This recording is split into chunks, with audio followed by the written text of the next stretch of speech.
Boa noite. O presidente do Paraguai, Fernando Lugo, perde o cargo em um processo de impeachment acelerado. Em apenas 24 horas, o parlamento em Assunção decidiu tirá-lo do poder. O estopim foi o conflito agrário da semana passada, que resultou em 17 mortos e mais de 100 feridos. Lugo foi considerado incapaz de evitar a violência no campo. As consequências dessa mudança é assunto para debate na edição de hoje. Veja agora outros assuntos importantes desta sexta-feira. Médica de unidade básica de saúde na Zona Sul de São Paulo tira licença maternidade e pacientes são atendidos por enfermeira. Guindaste cai e provoca a morte de 2 operários em obra do metrô paulistano. O comando da Polícia Militar de São Paulo distribui carta para tranquilizar a corporação sobre assassinatos de PMs nos últimos dias. No encerramento da Rio+20, secretária de Estado, Hillary Clinton, fala do direito das mulheres e elogia documento final. Aumenta a tensão no Egito. Ex-primeiro-ministro do governo deposto deve ser nomeado presidente.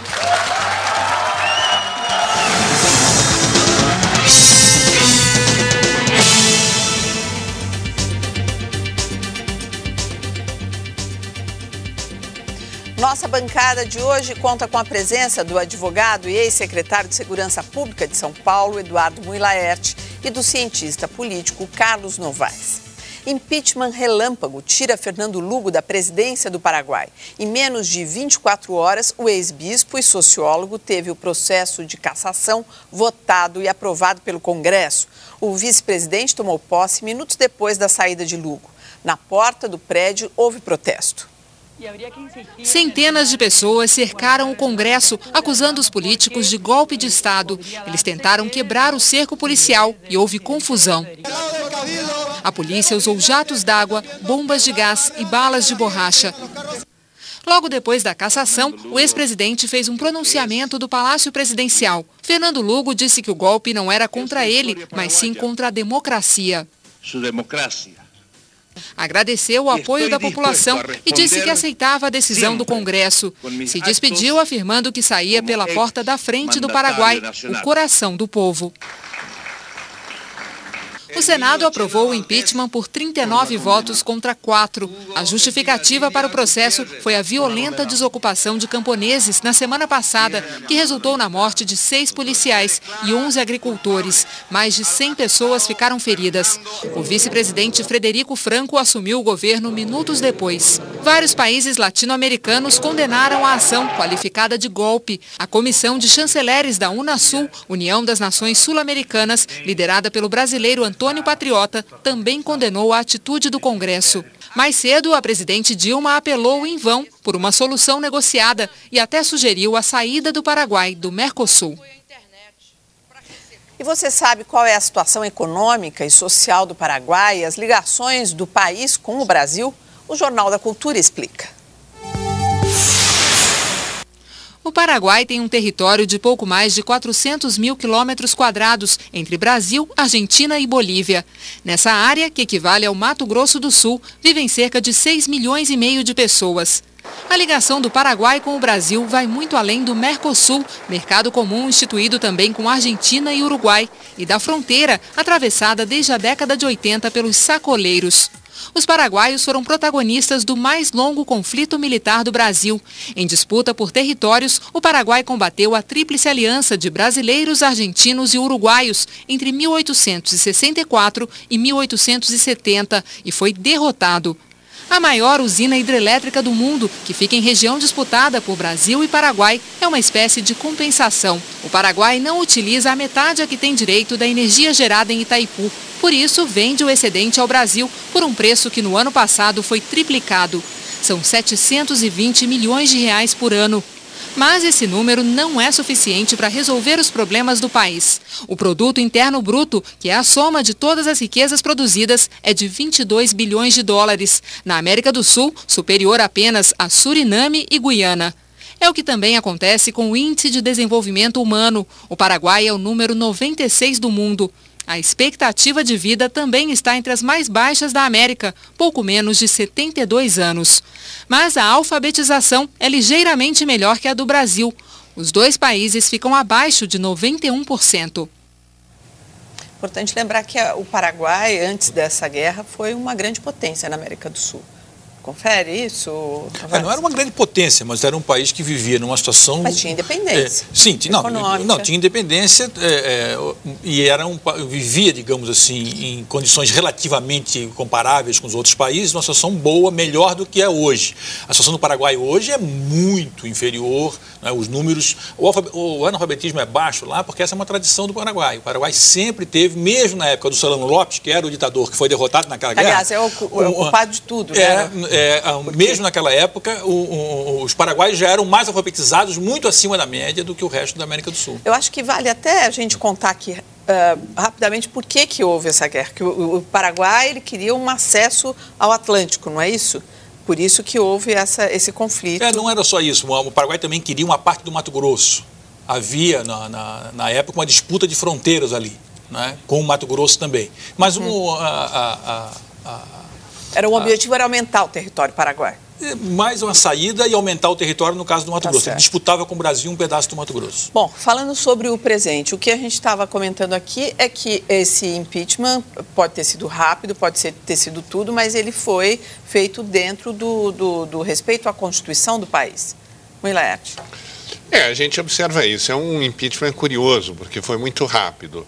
Mas, aparentemente, é um fato consumado. Por mais que os chanceleres do Mercosul se reúnam, discutam, houve já a transmissão do poder para o vice-presidente, foram seguidas formalidades, formalmente, ao menos, foi assegurado direito de defesa, e o que se verifica é que uma maioria absoluta parlamentar, houve um voto vencido na Câmara, houve 3 votos vencidos no Senado, concluiu pela revogação do presidente. Nós não estamos muito acostumados com essa figura do recall ou revogação, que existe em algumas constituições. É óbvio que isso na prática? Na prática é isso, quer dizer, uma forma de cassar o mandato presidencial, do presidente devolver o seu mandato, e no caso não foi só a questão do conflito com os camponeses, que foi uma coisa horrorosa, mas havia outros motivos e possivelmente há outros motivos políticos ainda por trás disso. Então podemos criticar basicamente o quê? O direito de defesa ficou restrito porque foi tudo muito rápido. Mas nós temos que argumentar também o seguinte: o Brasil, para julgar o mensalão, levou 7 anos. O impeachment do presidente Collor levou meses e meses. Então, nós podemos dizer, não, foi muito rápido, 24 horas. Aparentemente, o próprio presidente entregou o poder pacificamente, o povo vai se conformar e cumpriu-se a Constituição. Eu penso bastante diferente na abordagem desse assunto, porque, em primeiro lugar, eu acho que o que pesou contra o Lugo não foram as mortes dos 17, 6 policiais e 11 da desocupação. O que pesa contra o Lugo é o fato de que ele foi vitorioso numa eleição com forte apoio popular contra o Partido Colorado, que estava lá há 60 anos. Essas elites nunca se conformaram com isso. No Congresso Nacional, ele encontrou sempre dificuldades para governar. Há uma série de disputas políticas no Paraguai, e essa história da morte terrível, horrorosa, das 17 pessoas, 11 camponeses e 6 policiais, serviu como pretexto para um processo que foi perfeitamente legal do ponto de vista do Paraguai, mas sumaríssimo de defesa. Eu acho que o fato do impeachment no Brasil ter sido demorado não foi ruim para o Brasil. Eu acho que o impeachment ter sido demorado foi bom para o Brasil. O Brasil tirou um presidente da República num país de uma sociedade muito mais complexa do que o Paraguai, muito mais numeroso, a situação era muito mais difícil, e nós conseguimos construir um processo em que fizemos um processo lento, com amplo direito de defesa para o Collor, com amplas possibilidades de, no cargo, se defender. Você está achando que o Lugo não conseguiu se defender? Claro, é isso que você quer dizer? Claro que não. E o Collor não tinha apoio popular. O Lugo tem apoio popular e por isso eles precisaram fazer rápido. Porque se não faz rápido, se dá direito de defesa ao Lugo, o que acontecia? Isso virava uma disputa de rua. Isso virava uma crise institucional. No Brasil foi o oposto. No Brasil o Collor não tinha apoio. Nós fizemos um longo processo e o derrotamos e demos uma lição ao mundo. Agora, se for para falar de Brasil mesmo, eu falo de Eldorado do Carajás, onde nós matamos 19 camponeses e até hoje ninguém foi punido. Isso é que é o Brasil, isso é que tem que ser criticado no Brasil. 19, todo ano se mata a liderança camponesa, todo ano se mata camponês. Acabou de ter outro conflito, né? Em Carajás. E as pessoas não são punidas, não é? Então, se é para falar de Brasil, vamos falar disso. O processo de impeachment acho que foi correto. E concordo inteiramente com o Will Laerte no que se refere ao mensalão. Eu acho um absurdo que um processo como esse se arraste durante todo esse tempo e que talvez acabe dando em nada, o que vai ser uma lástima. Agora, eu diria que não é só o Paraguai. Nós estamos com uma crise de representação. Nós vamos conversar mais tarde sobre o Egito, sobre os problemas da Unifesp. Então, há uma crise, há um tipo de comportamento político que nós temos que levar em consideração um pouquinho. Bom, então vamos falar da maconha do Uruguai. E a estatização da venda de maconha lá no Uruguai já preocupa as autoridades do lado brasileiro da fronteira. O projeto é parte de um pacote de ações de segurança pública e ainda depende de aprovação do parlamento uruguaio.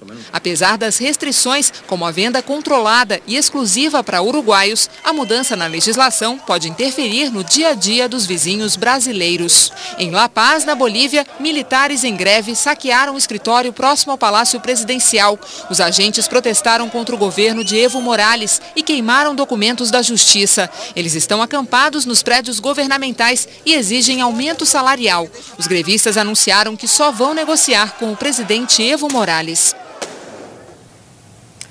2 operários morreram hoje atingidos por guindastes das obras do metrô de São Paulo.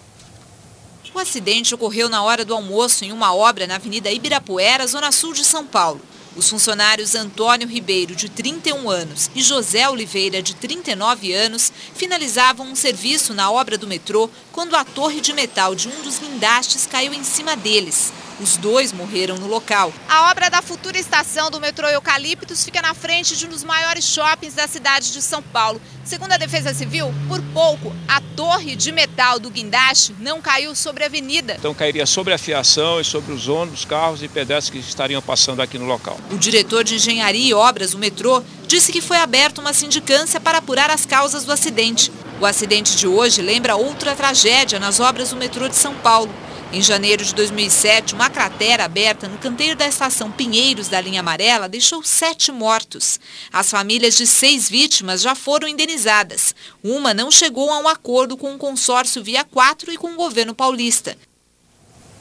O Jornal da Cultura mostrou ontem a greve dos alunos do campus de Guarulhos da Universidade Federal de São Paulo, a Unifesp.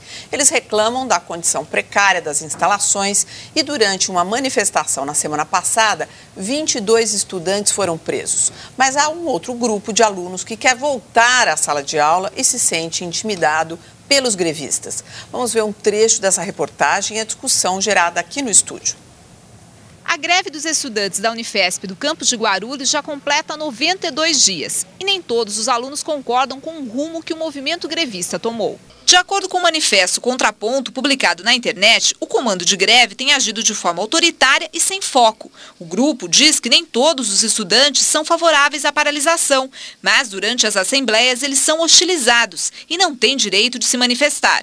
O vídeo de uma assembleia realizada em maio mostra uma briga entre os alunos que são contra a paralisação e os que são a favor. A gente não está conseguindo conviver junto, não está conseguindo conversar e debater ideias diferentes. Apesar de contar com 3 mil alunos, até hoje o campus não tem uma sede própria e funciona nas instalações de uma escola cedida pela prefeitura. O grupo de alunos que discorda da greve também acha que é preciso investir na estrutura da universidade. A gente não tem lugar para suportar todos os nossos alunos.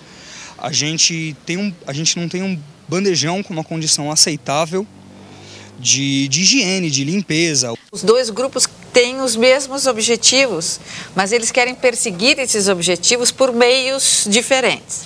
O pequeno grupo, que é o grupo dos revoltosos, o que impede que os outros entrem na sala de aula, que os professores cheguem. Então, digamos, o grupo que usa a violência, ele quer a melhoria do campus, o que ele tem toda a razão, melhores condições de ensino, eles têm toda a razão, mas eles querem por meios mais truculentos. Independente da atividade de certos grupos que podem ser questionadas no seu modelo de atuação, não se chama polícia num campus universitário, certo? Isso nunca funcionou, isso nunca vai dar certo, isso só dá errado, nunca ajudou em nada, certo? Nós estamos num momento onde você está procurando... Mas eles querem a polícia. O grupo, digamos, o grupo que quer a aula, ele gostaria de ter segurança para garantir que eles pudessem chegar em sala de aula. Eles querem ter segurança, certo? Agora, o fato é que a intervenção da polícia no campus sempre é uma atividade extremamente traumática. Olha, ontem, no final dessa discussão, depois da gente mostrar aí todos os lados, eu mesma lamentei o fato do reitor da universidade, o Walter Mann Albertoni, não ter dado entrevista para o Jornal da Cultura. Hoje ele se manifestou e está aqui para dar as suas explicações, a sua versão sobre esses fatos. Como tem muita coisa, eu imagino que os meus amigos aqui de mesa querem também fazer alguma pergunta para o senhor, eu quero organizar a conversa. Primeiro, com relação aos dois grupos, que essa violência que acontece lá, eu gostaria de saber se o reitor não poderia, de alguma maneira, interferir e, de alguma maneira, evitar que isso acontecesse. E a outra coisa que eu quero saber é com relação à estrutura mesmo do campus, que parece que todos, tanto os revoltosos ali, como diz a Maristela, quanto os outros, querem a mesma coisa, eles querem um lugar decente para estudar. Então, pelo início. Tudo bem. Acho que todos queremos igual, né? Todos queremos uma boa estrutura e queremos, vamos dizer assim, atender as reivindicações e melhorar a estrutura, não só desse campus, né? Eu acho que nós temos 6 campi, né, na Unifesp. Então, no campus de Guarulhos, na realidade, essa greve começou há praticamente quase 3 meses, nunca houve a falta de negociação e nós recebemos os estudantes, conversamos com os estudantes e houve uma primeira ocupação. Foi uma ocupação pacífica, ninguém foi agredido. Nós procuramos a Justiça Federal, que nós somos uma Universidade Federal, e houve um mandato de reintegração de posse pela Justiça Federal. Isso foi realizado sem nenhum trauma, eles resolveram e saíram pacificamente. Passaram-se alguns dias, continuamos com negociação, a pauta veio, respondemos à pauta, há novamente uma outra ocupação, também feita pacificamente, mas dessa feita. Foram 13 dias, onde foi todo depredado o campo, foi aberto um muro que abriu a entrada para a comunidade para dentro do campo, foi muita dificuldade para eles poderem sair. Ainda assim, negociação, Polícia Federal... O senhor estava aberto para o diálogo? Sim, a Polícia Federal negociando também, chegou a ordem de reintegração da Justiça, da juíza. Estavam lá todos prontos, tanto a Polícia Federal como a tropa da Polícia Militar, que foi quem é a força que vai para fazer uma reintegração de posse. Novamente, chegou até o final, o choque teve que entrar, mas foi de uma maneira bastante cuidadosa, todos eles saíram pacificamente, ninguém teve nenhuma violência da polícia, nem militar, nem federal, cumpriram o seu papel. Foram 45 presos para a Polícia Federal. Certo? Agora, reitor, por que chegar a esse ponto? Quer dizer, ali, esquecendo esse conflito agora, tantos os alunos que não querem confusão, briga, violência, todos reclamam, os professores, todos reclamam da falta de condições do campus. O senhor trouxe aqui para eu ver esse livro que traz todas as instalações de outras unidades, outros campos, não é isso? Isso. E aqui eu estou vendo o de Guarulhos, uma foto super bonita, bacana, e tudo mais, mas parece que não é esse o relato que trazem aqui os alunos e também os professores que a gente entrevistou. O que o senhor tem a dizer sobre isso? Que pergunta que eu estranho, porque veja, o falar que o campus de Guarulhos é um campo provisório não é. Esse campus é próprio da universidade, foi doado pela prefeitura, era um antigo instituto, uma escola, que começou em 2007 o campus de Guarulhos, o campus de humanas nosso, né? E ele já, os primeiros 3 anos, o que nós tínhamos de instalações seria suficiente. Foi feito o projeto de um prédio definitivo maior para o prédio, que não se conseguiu concretizar a licitação. Quer dizer, as condições não são precárias? Não falta sala de aula. Eles estão equivocados, eles estão mentindo. Não, eles não estão mentindo nem equivocados, não tem nada de ideal.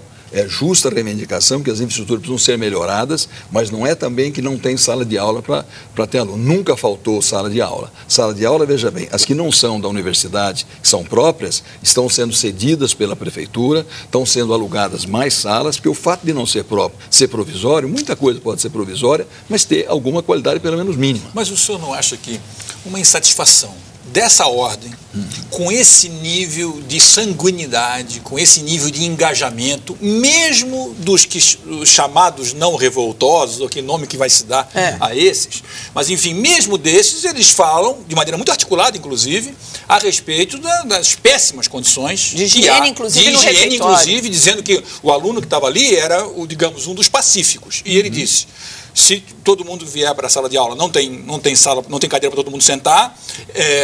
Ou seja, nesse nível de engajamento, de questionamento, Eu fico pensando se a sua resposta, mesmo aqui agora, já não mostra um certo limite que a instituição está tendo para lidar com eles. Porque se o senhor vem aqui e diz, não, tem limitações, mas está tudo certo, aí realmente vocês não vão conseguir conversar. Porque, de um lado, o senhor diz isso, de outro lado, eles têm esse nível de engajamento. Eu não vou nem discutir quem é que tem razão, mas o fato é que vocês estão construindo uma situação de oposição uns aos outros absolutamente gigantesca. E eu não posso acreditar realmente que eles estejam sonhando. Não. O que eu queria aproveitar e perguntar é esse, no fundo, qual é o X da questão? O presidente do Paraguai, no fundo, foi destituído por causa de uma desocupação infeliz. Então, o incidente nós já discutimos, mas o que falta para resolver esse problema? Como é que se equaciona para a gente sair dessa situação para melhor? Veja, quando a gente não tem ainda construído um prédio definitivo, não é desonra nenhuma você alugar, você dá condições para fazer. É o que está sendo feito pela universidade. Nós vimos perseguindo para dar condições de sala de aula para eles desde o começo em que se precisou ampliar. Quando foi criado esse campus? É de 2000 e quando? Esse campus foi criado em 2007. De 2007. 2007. Este campus é um campus próprio da universidade, que foi doado pela Prefeitura de Guarulhos. Ele teria total condições por 3 anos. Já se passaram 5 anos. Passaram 5 anos. Não se conseguiu ter o prédio definitivo, se fez um prédio com uma forma mais simples, com concretos, etc. Ele fez 5 salas de aula. 5 salas de aula de 120 lugares. Mas, deixa eu interromper só para uma coisa. Eu não tenho nenhuma dúvida de que os senhores estão se esforçando, como o senhor diz, aluga, constrói de outra maneira. Eu não tenho dúvida nenhuma que os senhores estão se esforçando. O problema é outro. Eles não estão reclamando de que não tem prédio, de que estão estudando em prédio alugado. Eles não estão reclamando de que estão estudando num prédio que foi feito às pressas. Eles não estão reclamando, não é disso. Eles estão dizendo que não tem onde eles sentarem, que não há espaço. É o básico. Isso não é verdade. Não falta sala de aula para ninguém ali. Nós temos as salas de aula que tinham ali, foi cedida pela prefeitura, mas 16 salas de um céu que tem ali do lado, que o nosso curso mais é noturno, não tem criança à noite, parte da tarde e à noite, salas perfeitas, totalmente equipada, mais esse anexo que foi feito com mais 6 salas, não falta sala para ninguém sentar. Nós estamos agora, como vai construir, alugando o imóvel para levá-las enquanto constrói o prédio. Agora, então, isso tudo foi negociado. Negociado transporte, negociado o prédio para ser alugado, negociado, vamos dizer assim, a ampliação que a própria prefeitura está nos concedendo. Agora, reitor, só para a gente abreviar, porque chegou ao final o nosso tempo, em 5 anos, você tem mais uma pergunta, mas só uma coisa, em 5 anos, quem que deveria ter dado verbas para o senhor ter ali um campus decente para essa universidade e que não deu, e quem deveria dar, de onde que, é o que o Moilert falou, onde é que está o X da questão? Vamos lá, o X da questão. Nós não temos só o campus de Guarulhos, nós ampliamos de 1 para 6 campos. Os outros campos, a maioria deles já está inaugurando. Mas não foi imprudente estender quando não tinha consolidado Guarulhos? Quer dizer, houve uma falta de planejamento? Vocês estenderam muito e não consolidaram a base. Não, os outros campos estão andando muito bem em outras áreas também. Mas por que não? Mas então, se tivesse feito menos campos, teria feito melhor Guarulhos? Não, quando você faz licitação dentro desse sistema que a gente tem hoje público, é difícil. Você tem problema de sobrepreço, como houve lá, você tem que fazer de novo, e demora. Então, se você pensar entre um projeto e uma construção completa de um imóvel como esse, é 4 anos. Ou seja, o senhor não tem problema de verba na universidade? De jeito nenhum. Eu não tenho problema de verba. Então, o problema de gerenciamento da verba que há. Não, o problema é de você conseguir aprovar, às vezes, uma licitação que não faz. Enquanto isso, você aluga, você coloca. Isso não faltou nem em Santos. Vocês fugiram para frente sem ter resolvido a base, reitor. Mas eu quero fazer uma pergunta final para o senhor. Para final, gente, tem outras notícias no jornal. O senhor tem alguma posição de princípio a respeito de polícia no campus ou não? E se tem, qual é? Perfeitamente. Veja bem. Esse incidente foi o terceiro. No primeiro incidente, houve a desocupação do campus ordenada pela Justiça Federal. A polícia foi lá, federal e militar, e eles saíram sem nenhuma violência. A segunda vez, 13 dias, também foram presos sem violência. Ninguém esperava que eles voltassem quando eu tinha marcado uma audiência pública que eles tinham pedido para discutir todos os assuntos do campus. Surpreendentemente, eles fazem um movimento de uma assembleia, saem para ir embora e volta esse grupo menor e começa a quebrar tudo. Não tinha como fazer. Quem estava lá chamou 190. Ok, mas então, desculpa, porque agora a gente já ampliou muito e não dá. Olha, eu quero agradecer muito a sua presença. E eu também a oportunidade de estar aqui com vocês. Pois é, espero que quando a gente precisar o senhor volte, atende lá a gente, porque foi difícil ontem, hein? Não. Foi sim. Eu não fui chamado. Como eu acredito, ontem, na minha produção ligou até o seu assessor, disse que o senhor estava numa reunião importante. importantíssima, portas fechadas. Não, eu dei, inclusive, uma coletiva de imprensa, não sei se vocês Bom, tiveram. a gente conversa sobre isso depois, senão a gente vai gastar tempo de jornal. Não, tá. Obrigada, reitor, muito obrigado. obrigado. A seguir, 3 PMs são mortos na cidade de São Paulo em 2 dias. E mais, ex-premier do governo deposto pode ser nomeado novo presidente do Egito.